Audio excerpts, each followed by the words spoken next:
Yes, we are live. Good morning, LinkedIn. Welcome to Remote High Performance Live.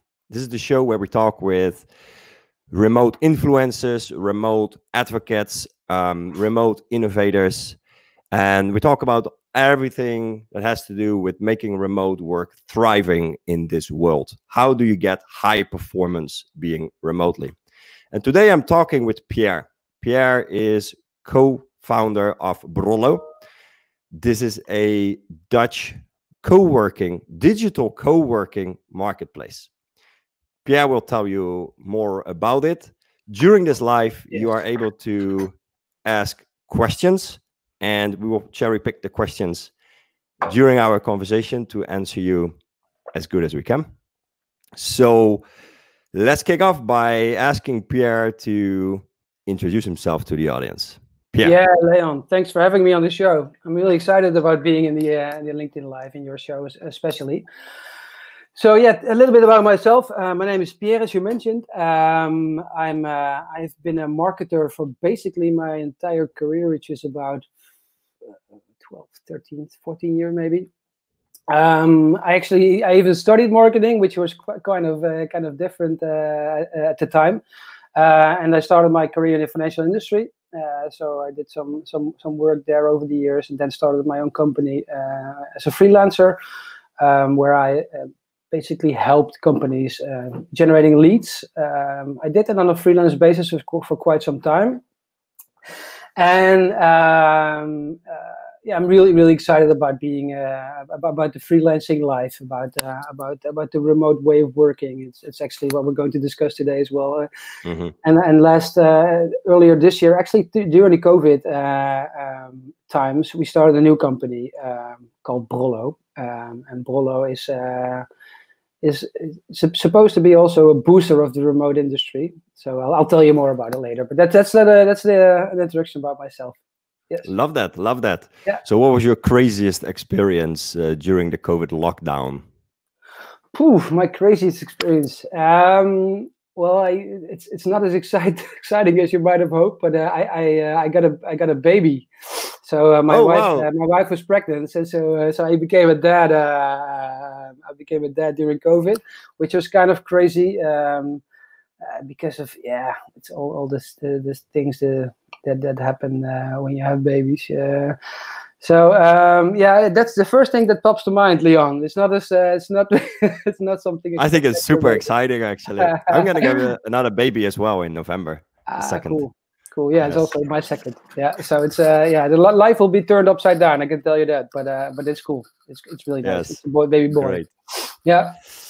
So yeah, this whole COVID situation, of course, it like triggered the remote revolution, as I like to call it, because we see a development this year in just a couple of months, which was planned to happen maybe in a couple of years, and now we see it just all happening right now. What is your take on that remote revolution? Yeah, so I think that's exactly the right description, Leon. I think when I was working remotely, I was one of the exceptions maybe in the past couple of years, and I was always super excited, right? So I went even on long vacations, like 2-month vacations or something, with my wife, even with my child, my first one, when she was born as well. We did that for quite some time, and I really love. What the way I love most about remote working is that it's remote, that you're not linked to a location, obviously, and that you can actually you can just schedule your own day, even your own year. And so I've been doing that for quite some time, and I was a real advocate in my own. My relatives and friends, obviously, but now I think things have been exploded, right? Even in the Netherlands, I used to work in the financial industry, which is super conservative. You must recognize that. Exactly. Even the largest bank, I'm from the Netherlands, the Netherlands, they stated that from now on, actually for a month ago or something, they came with the statement that all their employees can work maximum 2 days a week in the office, right? So, and that's not for like this indefinite for the indefinite time. Yeah. So Even if those really traditional companies, of course, all the fast guys have been doing the same, but that was really an eye opener to me. If those companies are starting these kinds of revolutions, then it's big for sure. Yeah. I love that too. You know, when I read that Facebook, Siemens, Amazon, Google, they all announced that they want to be at the forefront of developing remote work to be like the most preferred. I was like, oh, it's so awesome. I'm part of that as well, you know? Super nice. I agree. I agree. Absolutely. So, it's something that I'm convinced that it won't be turned back. But that's, we'll see about that. Yeah, okay, well, that's an interesting point what you say. We believe that both. We share that belief that it will not be turned back. But still, there are other business owners that I speak to that say, for us, the office is irreplaceable. Like, we need to be together in the office. What are they lacking or missing, do you think, to make that shift to going remote with their business? What is it that they will need to get convinced that actually this revolution is here to stay, and if done right, it's a way better method to run your business for your people, for yourself? What is it that they miss there? What do you think? Yeah, I think that's it's twofold. The first, there've been quite some researches. We actually did our own research as well amongst under employees. That the majority, like 70% or something of employees prefers to work, let's say, 3 days remote, at least 3 days remote in a week, maybe 3 days and more. And 2 days maximum in the office, right? So that's a strong driver, I think. I mean, your people are your company. That's my belief, at least. I think the companies that understand that are thriving in this world. So I think that's the way to go. And the other one is, that's for business owners themselves, of course, to judge. But I think what COVID learned us is that it's actually well possible to have a really good functioning organization on a remote way. That's at least what I understand. Yeah. So in my opinion, how do you see that? What I think that leaders, managers, I like to call them leaders, because management implies that we are handling things and not people. So I say leaders. That leaders underestimate that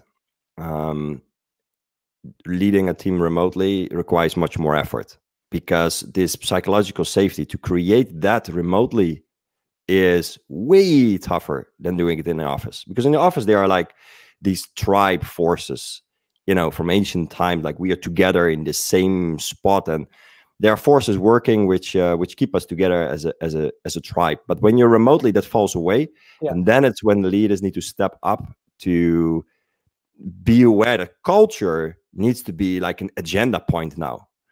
It's not something which will cultivate itself, but it must be. You must implement practices and methods that are with the sole purpose to build that culture. And that is, I think, a realization that most of the leaders miss. In this, they're not yet aware. We're in this awareness stage right now. We see that also with our business, with the remote, where we help companies to, step up their remote game by teaching remote leadership, by teaching how you build processes remotely in such a way that you tap into this high performance. But next to that comes also building that culture. How do you tap into what people really need to thrive? But we also see within our marketing and when we talk to companies that we are still in that awareness stage where they're not kind of sure that they really need it, because they're not kind of sure what they actually miss. So I believe that in the coming 6 to 12 months that awareness will grow. And then companies like, well, thankfully us, but also like you and other companies out there that are in the remote sphere, they will start to see like an increase in demand, because that realization is there. I completely agree. I think and that's one of the pitfalls maybe of remote work, that people think, okay, now we're working remotely, and then everyone can just from day one to that. It really happened overnight, right? During COVID. Yeah. So, and that might be a danger, because it's a different way of working. You need to adapt to that. What you mentioned, it's really.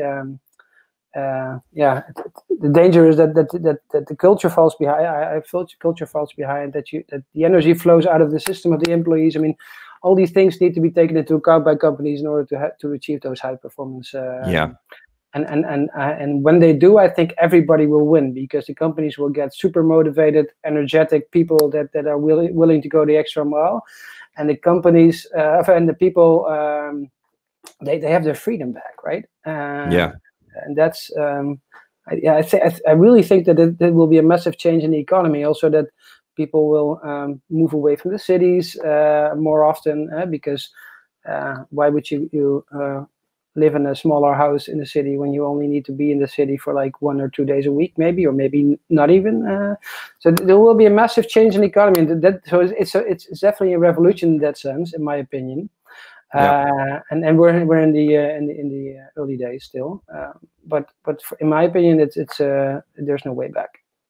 Yes, we share that belief, really. Good. So you built this Brollo platform. Before I want to know, out of what belief you have built that platform, can you tell the audience more about what you do with Brollo and what it is? Yeah. After I have said to the ones that just tuned in, we are here live with Pierre van der Feesten. He's a co-founder of Brollo, which is a platform. He will tell you all about it in a minute. And we're talking about the importance of digital co-working, right, Pierre? Yes, exactly. Yes. So let's dive in. Brollo, what is it?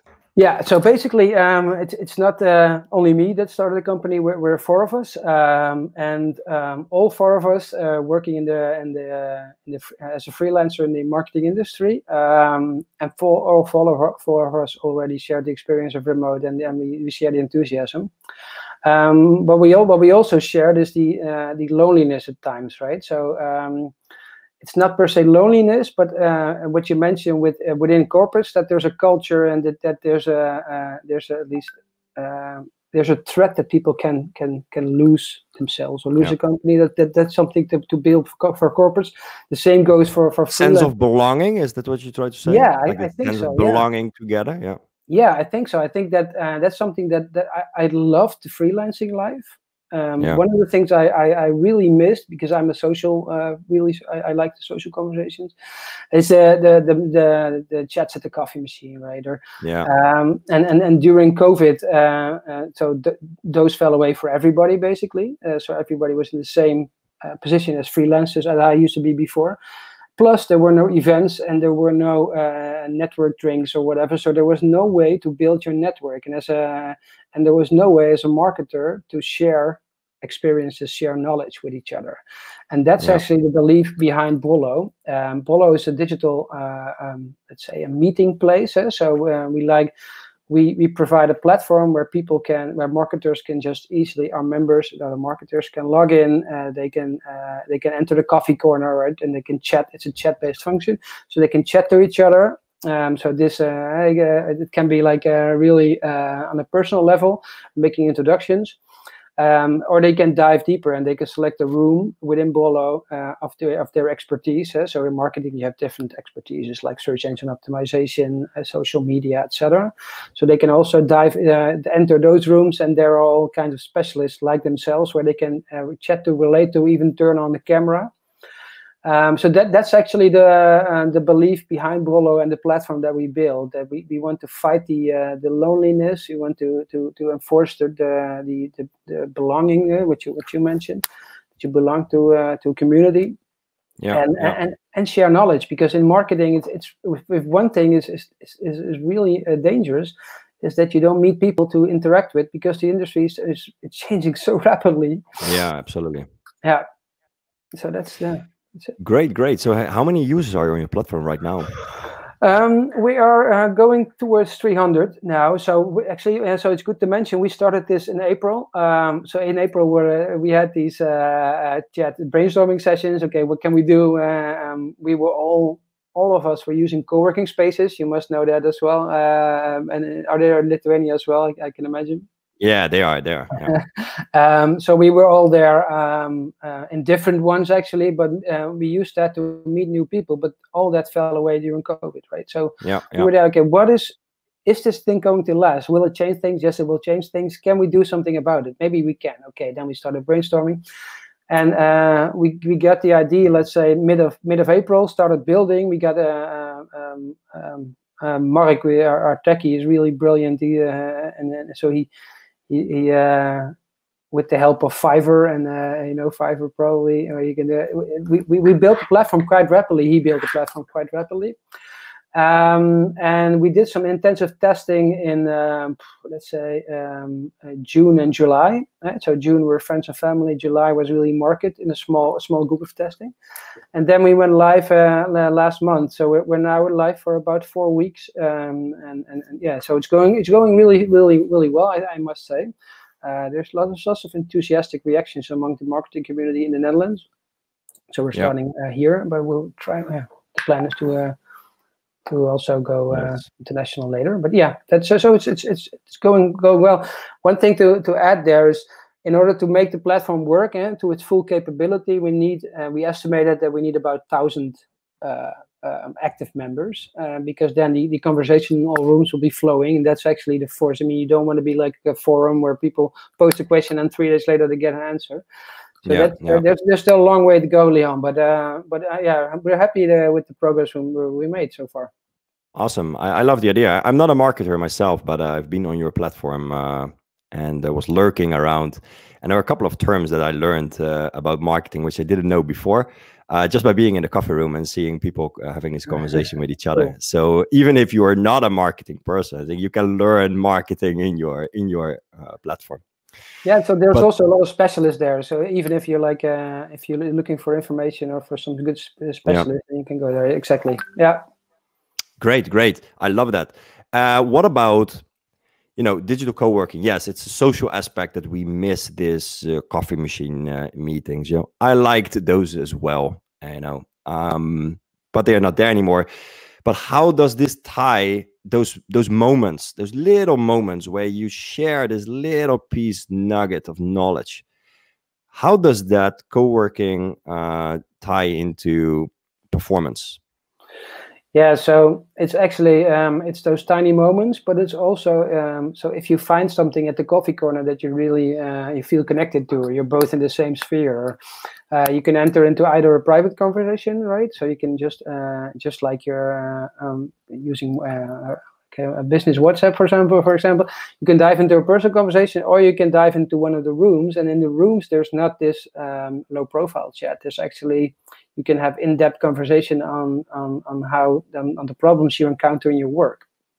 Yeah. And I think that's definitely related to performance, because if marketers cannot learn from each other, it's a massive problem. Because of course you can dive into YouTube, Google, etc. But real life cases, things that you experience that you need an answer to right now, and someone has already been in your shoes and can help you forward. That's massively going to help. I mean, in the corporate world, there's things like Slack, for example, right? So these collaboration platforms, Bolo, and also in the design of Bolo, we kind of looked at Slack really closely to be able to also we want to also be able to position ourselves as the collaboration platform for non-colleagues, right? So that to help each other further and to work together even, or so that, I think those are really related, high performance and all the digital co-working. Yeah. I recall when I was working in an office space, and that very often in those little coffee machine meetings, when I spoke with a colleague, they would just propose this problem that you're facing, right? Like, I'm stuck at this or stuck at that. Do you have any idea? And I remember how often actually I was helped along on the way just because a person shares his point of view to it from a different perspective, and that kept me performing because it took a little blocking point away. So I really believe in your idea. But what do you see? Are there other initiatives as well, which are not now? You're focusing on the marketing world, right, in the Netherlands. Have you seen other initiatives around happening which aim for the same belief, have the same belief as you, and aim for the same goal to provide for digital co-working? There's freelance platforms, right? So you can look for this. I don't know. They're more like recruitment platforms, so they're not really the same. No, I think I've seen those in the marketing industry in the States. There are some like one of the guys that I really like in the marketing industry, one of the influencers, my influencers, is Dave Gerhardt. He used to be the CMO of Drift. Drift is a really fast-growing chatbot company in the marketing industry. People know this, and I really like his. And he started actually while we were in the brainstorming phase. He launched his own, let's say, minor platform. Which is different in a lot of ways, but they share the vision that we need to help each other. So I think that's the only one that I can think of. Okay. Yeah. So it's really something new, like something innovative. Yeah, right? it is. It is. I think the way I haven't found it. If people, I'm really open to people can reach out to me. Well, I am aware about like paid Slack channels where you can subscribe to a monthly fee, and then you are joining this, let's say, sort of mastermind idea. Yeah. But that's less general within the sector. So it's like very focused on a specific thing, not like everything about marketing can be found with lots of random people like Umbrella. Well, we have a question actually, and before we answer that question, for everybody who tunes in right now, we are like more than halfway already with Pierre. We're talking about the importance of digital co-working, and Pierre is co-founder at Brollo, which is a digital co-working platform for marketeers in the Netherlands. So the question that we see here is like, do you think that big corporations will be able to make the shift and have their employees working partly or completely remote? What do you think, Pierre? Sorry, I missed the question. I got sorry. Can you repeat it, please? Yes. Do you think that big corporations will be able to make the shift and have their employees working partly or remotely, or completely remotely? Like, Katrina probably means corporations like, with tens of thousands of people. Yeah. No, that's a good question. I do think so. I think that people, I mean, the largest corporations might have, and that's trivial maybe, but have less to gain maybe. But I think if the entire economy is going towards remote and people are not crazy, right? The employees of those corporations, I think they will be the driver, and I think the movement has been coming from people, and if people want to go remote, then those corporations need to follow. So I think they will need to, but there's a second component, I think, in the question that how can they do that? That can be a challenge, I think. As you mentioned earlier, that there's an entire cultural shift that needs to be made, and people need to be trained how to perform working digitally, like remotely. Yeah, but sure, I'm convinced that this will be the case in the next upcoming years for sure. Yes. You? Yeah, I see that as well. Yeah. But it ties into what I said earlier. Like the remote culture is a different one than the traditional culture. Exactly. Yeah. So I guess that corporations will be able to make the shift, but to change the culture will be much tougher than in small, medium businesses where the teams are more intimate and people know each other more on a personal level. But I think once the company goes bigger than 150 people, it becomes tougher and tougher to make this shift fast. I mean, it takes time. Yeah, for sure. So tell me, what is your most awesome remote day looking like? Like, how does your remote working day look like? Yeah, so one of the things I love, let me start differently. If I don't work remotely, so I go to the office, and that used to be like 5 days a week, I rarely, well, I don't see my children a lot, right? So that's one of the things that I like right now. The morning shift is mine now, so I can do things with my kids, have some quality time, bring them to school. And when actually I do that around 8:15 or something, I can walk. It's a nice walk, so we go there walking, and then afterwards, I use the time to up till 9 because I start working at 9 to make a nice walk myself, listening to a podcast. So I always start the day with a podcast, 20 minutes of inspiration, basically something that I feel like for that day or that can help me. I just search a topic. I can search for the topic that I need for that day, and that actually is I think that's a tip for me for people working remotely. I personally love it because it energizes you. A morning walk. I never did that before before I worked remotely. So. But it's a great way to be inspired at the beginning of the day, and it's a great way to be energetic. So that's how I start. And then it depends per day, Leon. I usually have 2 or 3 meetings max because there's some work that needs to be done, and that can be facilitated perfectly. So yeah, I love that. I love that what you say. Like every day is different, because that's what's so cool about remote work, right? It's not every day the same commute to the office, doing the same things. It's like you fill your own day. Yeah, exactly. Yeah, cool. So what else do you think contributes to this to high performance remotely?